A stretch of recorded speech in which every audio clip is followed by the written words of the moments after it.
Assalamu alaikum Türkmen portal websaytymyň mehriban tomuşçylary. Bugün biz size näme gurrun mersek. Elbetde käkişi onu öwüp arşa çykarýar. Käkişi bolsa gün yetmezçilik bilen seretýär. Ay garyplan iPhone-ly wagty. Öňe ölse de onu hemme kişi tanıya, ola fakt. Olam Xiaomi. Xitay brendi dünýäniň ähli künjeklerini meşhurlyk kazandy. Ol dünýä belli marka öwrülýänçe näýil ýollar geçdik. Gydyklymy? Hawa gepleşigimiň bu sany mehribanlar Xiaomi'niň döreş taryhy barada bolar. Başlaýaly. Bu brend öz göz başyny 2010-njy ýylyň 6-njy aprelinden beri alyp gaýtdy. Şol gün Xiaomi Tech, ýagny Xiaomi Tech kompaniýasy resmi taýdan döredilýär. Onuň düýün tutucy bolsa Lei Zhiyun telekeçi bolup durýar. Lei Zhiyun 1969-njy ýylyň 16-njy dekabryna dünýäge ýene. Ol Xitayň Wuhan şäherindäki elbetde uniwersitetde 1991-nji ýylda tamamlap, informatika boýunça bakalavr derejesini alýar. Lei Zhiyunyň öz aýtmagyna görä, ol dostlumam şol ýerde girýärler.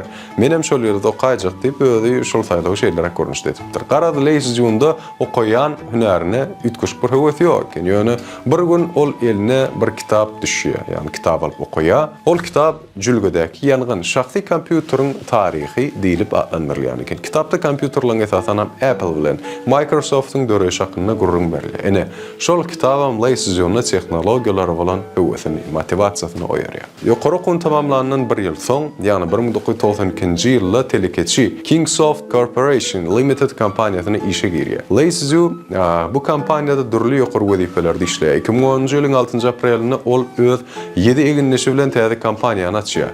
Lei Zhiyunyň esasy maksady adamlaryň Xitay haryklaryna bolan garaşyny düýünden ütgetmek. Onuň eginleşileriniň hemmesi ön Google, Microsoft, Motorola ýaly kompaniýalarda ýokary wezifelerde işlän adamlar eken. Onsoň şeýle baý tejribeli adamlar başyny elbetde bir ýere jemläp kompaniýanyň adyny Xiaomi Tech diýip ad goýýarlar. Xitay dilinden sözmesi terjime edilen Xiaomi demek birazajyk tuwy diyen manini berýär. Azajyk tuwyňy da Xiaomi'ň bagly.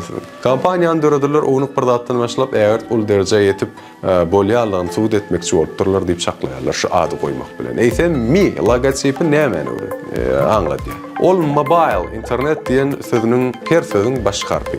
Bundan başga da Mi logotipinin ýene bir manysy bar. Olam Mission Impossible, ýani tapşyrygy ýerine ýetirmek mümkin diýme anladyp Tom Cruise'un düşen filmine salgılanýar diýär. Sebebi kompaniýanyň döredjiler eýem şol wagt özlerini gaty agyr işin garaşýanyny bilýän ekenler. Olar başdan uly bäsleşige taýýar bolupdyrlar. Miniň logotipini başaşak öwürsak ol Xitay hieroglifini öwürlýär. Terjime edilenne ol hieroglif ýürek diýmek anladýar. Eýem 2010-njy ýylyň 18-nji awgustynda kompaniýa MIUI-ň, ýani şonuň operasiýon ulgamynyň Android 2.2 esaslanýan birinji görnüşini çykarýar. Başta Xiaomi'niň döredjileriň telefon bilen dünýäni tutmak niýetleri ýok eken. Olar ýöne Xitay halky üçin niýetlenen Google'yň servislaryna meňdeş ulgamyny döretmek isläpdirler. Bolsa kompaniýa üçin üstünlüge barýan ýollar ilkinji adymlary urulypdyr. Xitay häkimiýeti importyň ornuny tutjak ähli zady ünsveren soň Xiaomi pul üçinçiliginiň esasy bölegini Singapur döwlet investiýerleme kompaniýasy bolan Temasek Holdings'tan hemem hususy Xitay gazanlaryndan alypdyr. MIUI-ň ilkinji görnüşleri başda telefonlarda gurnalypdyr. Ulgamy näsazlyklary elbetde kän bolanam bolsa köp kişi onu halatdyr. Ýöne diňe MIUI V2 Android'un 2010-3 ýani 2.3'de çykmagy onu adamlar köpçüliklerin ulanyp başlamagyny getirýär. Şol döwürde bu operasiýon ulgan 500 000-den gowrak adam ulanýan eken. Ene şonu esaslanyrçylar kompaniýanyň giňeltmeligine düşünýärler. Şeýdibem tekno dünýäsiniň taryhy hemişelik ütgüýär. Şondan laýyk bir ýyl geçenden soň ilkinji Xiaomi Mi 1 telefon dünýäge çykýar. Ol öz döwri ýani 2011-nji ýyl üçin gaty ösenöňde barış telefon eken. Bakasy bolsa özü ýaly gadjetler bilen deňeşdirilenine gaty ardan 310 Amerikan dollaryny barabar bolupdyr. Bu telefonyň bahasy hili, onsoň iPhone-y meňdemegi Xitayda uly şowhun döredipdir. Mi birin meşhur telefonlaryň birini öwrülmegi esasy şonuň esasynda bolup geçýär. Ýöne şonu da ol döredjiler öz önüminiň üstünde iň soňky pursatda çenli ananmanlarlar üstünligine. Şonuň üçin bu telefon diňe üstünden buyurmalar esasynda çykarylypdyr, ýani öňünden zakaz edilýän eken. Mi bir satyga çykandan soňra 34 sagatyň dowamyny 300 000 buyurma gelipdir. Dukanlarda bolsa bu smartfonlar diňe dekabrda çykypdyr. Onu da tapgyrlaýyn azaddan.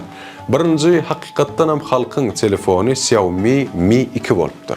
Ol 2012-nji ýylyň 16-njy awgustynda çykarylýar. Mi 2 birinji tapgary jemi 50.000 telefondan ibarat bolýar. Olar laýyk 3 minutda satylyp gutarýar. Hemmesi. Soňky 2 ýylda bolsa satylan Mi 2'leň sany 25 milyondan geçýär. Siz telekeşi önümü öldürüyor. Siz telekeşi önümü öldürüyorsunuz ya da hizmet veriyorsunuz. İşte üstünlük kazanmak için size neme gerek?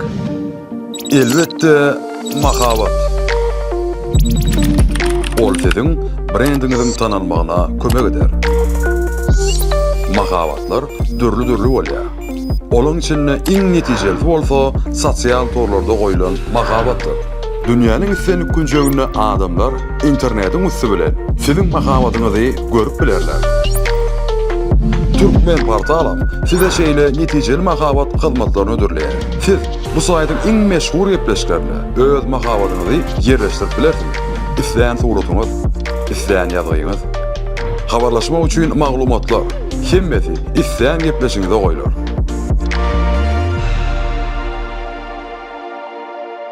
Türkmen portal neticeli mahabat platforması. Indi 2013-nji ýylyň ýanwar aýynyň ortalaryna telefonlar Hataýyň daşyna çykyp başga döwletlerde satylyp başlanýar. Şol ýylyň apreline bolsa Xiaomi ýene 2 telefony Mi 2S hem Mi 2A telefonlaryny öndürýär. Bu bolsa kompaniýanyň brendiniň awraýyna atam ýokary gallarýar. 2013-nji ýylda Xiaomi üçin gaty şowly ýyl bolýar. Şol ýyl brend daşary ýurtlara ýaýrap başlaýar. 2013-nji ýylyň 5-nji sentýabryna kompaniýa 47 döwlmek 3D telewizor öndürip halka hödürleýär. Şol wagtlarda da täze Xiaomi Mi Pad planşetlaryň dünýä iňýär. Ýöne dünýä boýunça planşetlaryň meşhurlygy peselip başlansan kompaniýa olary ösürmäge gaty ünit bermeýär we başga ugurlarda ösüp başlaýar. 2014-nji ýylda Xiaomi routerlary, howa arasalaýjylary hemem şuňa meňdeş owna oşak technikalary öndürip başlaýar. Şol döwürlerde de ol Mi telefonlaryň görnüşlerini hasam artdyryp dünýä ýüzünde meşhurlyk gazanan Mi Band fitness bileziklerini çykaryp başlaýar. Ýa 2014-nji ýylyň ahyrynda kompaniýanyň döredilene 5 ýylan bolmanka Xiaomi smartphone öndürjüläriniň arasynda ilkinji 5-lige girmegi başarýar. Hataýda ol gurrun söz birinji. Hiç ýyl dawa ýok. 2015-nji ýylyň 30-njy ýylynda Xiaomi Redmi 2-niň Braziliýada öndürilip başlamagyny ýani eglan etdi. Kompaniýanyň taryhynda birinji gezek bu brendiň telefonlary Hataýda dälle başga bir ýurtda ýygnanyp başlapdyr. Olaryň ilkinji saty bolsa Aziýada dälle başga iklimde amala aşyrylýar. Şol ýyl kompaniýa tehnologiýalar bazaryna basyp alýa diýsegem elbetde ýalňyşmasak gerek.